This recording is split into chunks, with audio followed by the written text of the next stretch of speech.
Hey guys, Furum here, and today I'm going to be testing the Apollo N at Golden Max in Asphalt 9 multiplayer. Now, I did test this car a while back at this rank, but the car hunt is currently going on for it, and so I figured I would give an updated video. The Apollo N is the second fastest car in Class B, second only to the McLaren F1 LM. It goes 241 miles per hour when at max. This is faster than most of the A-Class cars, and is why I was able to reach Legend League using only the Apollo N. I went from Gold League to Legend League through Platinum in this car, and in this video are some of the best races I had while in Platinum League trying to get there. Please give the video a thumbs up and consider subscribing if you haven't already, and enjoy the video. So here, I'm not exactly sure what was happening. This guy was 360ing all over the place. I think it was because he knows that it is ghost season, and you can't actually knock people down by doing that. Pretty sure he was just playing around, but it was kind of funny. The Apollo N's other stats are decent enough. The acceleration at just above 80 is fine. The handling is also fine. The drifting on this car is actually quite good, all things considered.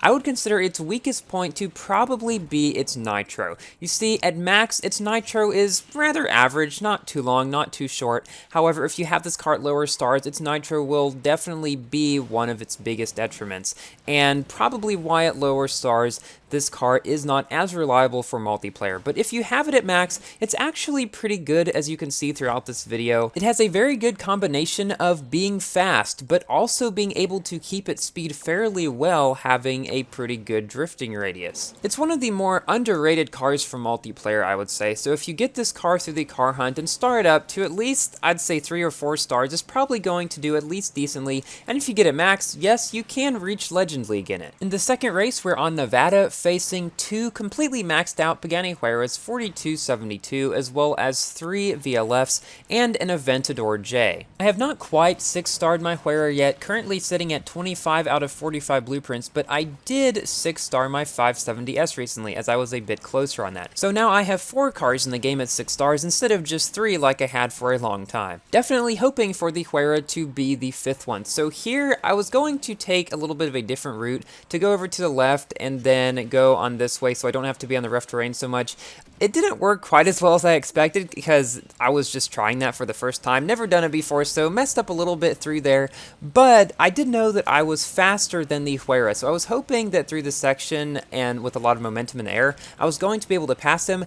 I did, but just barely. I saw him go there just right behind me, and on this track, when you are in a faster car, including this one, like, you don't even have to be really, really fast like high-end S-Class cars. It's actually faster to go through this tunnel rather than going down below, which is different than with Asphalt 8. I think with Asphalt 8, it was only faster to go in that tunnel if you had something extremely fast with terrible handling, like the SLK, in which case you would go through there. I think the reason for that is because in Asphalt 8, cars did not lose nearly so much speed, and not for as long as they do in Asphalt 9. So in Asphalt 9, when you try to drift around that final turn, you lose a lot of speed that you don't lose when you go through the tunnel. So even though it's a bit longer, it will be quicker in a lot of cases. Now for a race where we have a good variety, there is not 2 of any car in the race, which is rather unusual for Gold or Platinum League. We have a VLF, an Aventador J, a Pagani Huayra, and a Huracan. Well, those are like the 4 most popular cars around this rank, so I shouldn't really be surprised. I managed to pass them all around that turn,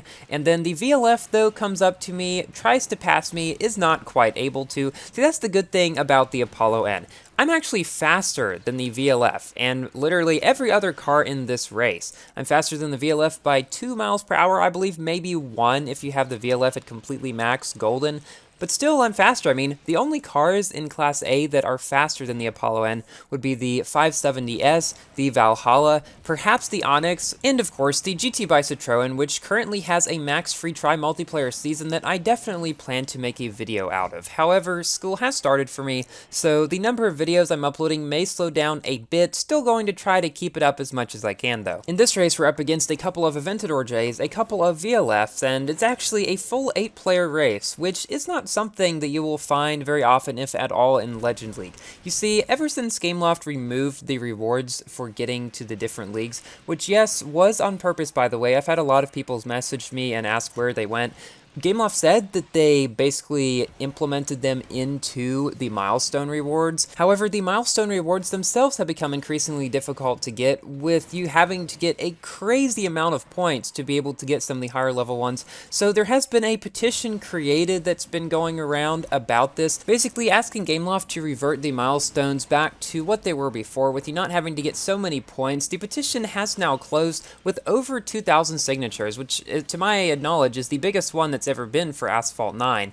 And GameLoft took notice of it. That's the reason why it was closed. So at least GameLoft is hopefully taking into consideration what some of the players have said, because it has been shared with the dev team, to my knowledge. I'm definitely going to be keeping a closer eye on any of the dev chats and votes that they have hosted on the Asphalt 9 Discord, the link for which will be in the description. So hopefully we can show GameLoft what sort of things that we would like to see in the game before they make any big changes of that sort again. Also, the support on my video about the Drive Syndicate 3 special event has been phenomenal. Thank you guys so much. I hope GameLoft sees that and other things that the community has put out about the event as well, because if you haven't seen it yet, basically it turns out that it is virtually impossible to unlock the Bugatti without spending at least $400 on the game, and that is like the absolute minimum low end, and I'm pretty sure it's even more than that, because I calculated those based on bundles staying the same cost for the same amount of blueprints for the GT by Citroen.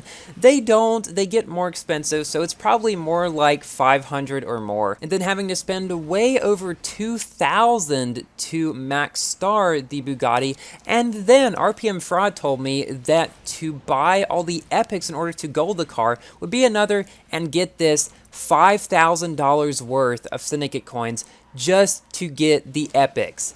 If that's not insane, I don't know what is. Needless to say, I would definitely not recommend anyone spends nearly that much on a car that isn't even the king of the game and is likely to be barely better than the Sheeran and Rimac. And Rimac packs literally just came out very recently. A lot of people have the Bugatti Max now.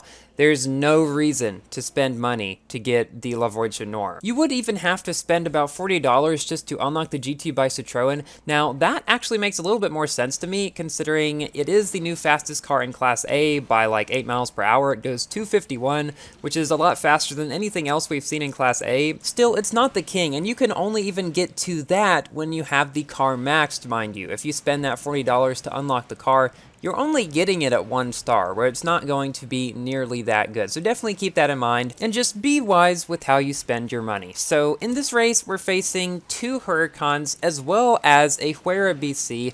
All of the cars in this race are actually even higher ranked than I am. Everyone's above 4,000 rank. But the Apollo N is able to keep up with and even pass these really good multiplayer beasts without too much of a problem at all. This car is surprisingly fun to drive when you get it at higher stars, even though it might not be at lower stars. So if there's any car hunt that is worthwhile to go for, this one is definitely in the upper end. The Huracan isn't even really catching up to me much at all going around these final turns, and normally the Huracan is considered to be a car that's able to get around turns very easily. He does nearly manage to catch up before the end of the race, but not quite. Our superior speed keeps us in the lead to pull out the victory. At the end of that race, we were only 10 rating away from Legend League, so GameLoft decided to throw us in with 3 Paganis and a Huracan. Now, I did notice that this was Himalayas, so theoretically, I should be able to do better on it with a car like the Apollo that has a better top speed. Unfortunately, I didn't get all that great of a start,